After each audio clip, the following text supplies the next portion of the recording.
Hello, जय श्रीकृष्ण. कसे आहे सर्वजण? दंडवत प्रणाम. चला तर आज आपली छानशी अशी देवाची पूजा वगैरे झालेली आहे. झाडू पोतू वगैरे मारणं चालू आहे, तुम्ही बघू शकता.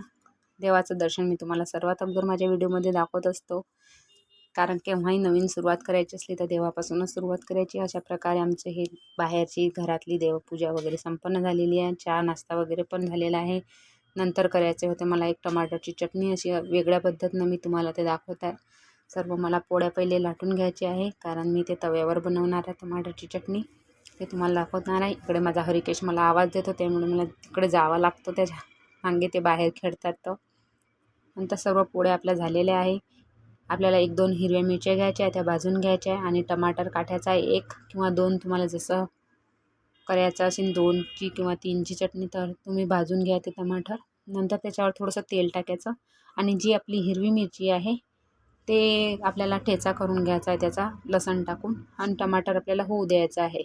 एकदम टमाटर आपलं लाल झालं की आपल्याला तो ठेचा त्याच्यामध्ये टाकून द्यायचा आहे. आणि बाजारात जे हिरवी पात मिळतो लसणाची किंवा कांद्याची, ते पात याच्यामध्ये टाकून द्यायची आहे. एकदम हिरवा लसण म्हणतो आपण त्याला, तो बारीक कट करून असा टाकून द्यायचा. आणि स्वादनुसार नमक टाकायचा. एकदम छान रेसिपी लागते ही, तुम्ही नक्की ट्राय करा. काही नवीन वेगळं खायचं असलं की आम्ही असं काही बनवतो आणि जेवण करत असतो.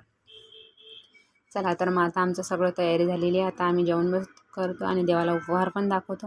माझा व्हिडिओ आवडल्यास तर लाईक करा आणि माझ्या चॅनलला सबस्क्राईब करा. नंतर आता सर्व जेवण वगैरे करून आम्ही 3 जण असतो दुपारनंतर. तर आता माझ्या कृष्णालीला मी आणि एका ताटात जेवत असतो. दोघी मायले की आम्ही बघू शकता. तिला मी असं खाऊ घालते आणि मी पण खाते तिच्यासोबत. चला तर मग आता आमची ॲक्टिव्हिटी थोडी चालू आहे. तिला अशा पद्धतीनं मी एका पायावर उभं करायची प्रॅक्टिस करून राहिली. तिला ते जमत नाही, थेरपीमध्ये सांगतात तिच्या. चला तर बाय. जय श्रीकृष्ण. कसा वाटला व्हिडिओ नक्की सांगा. तोपर्यंत बाय.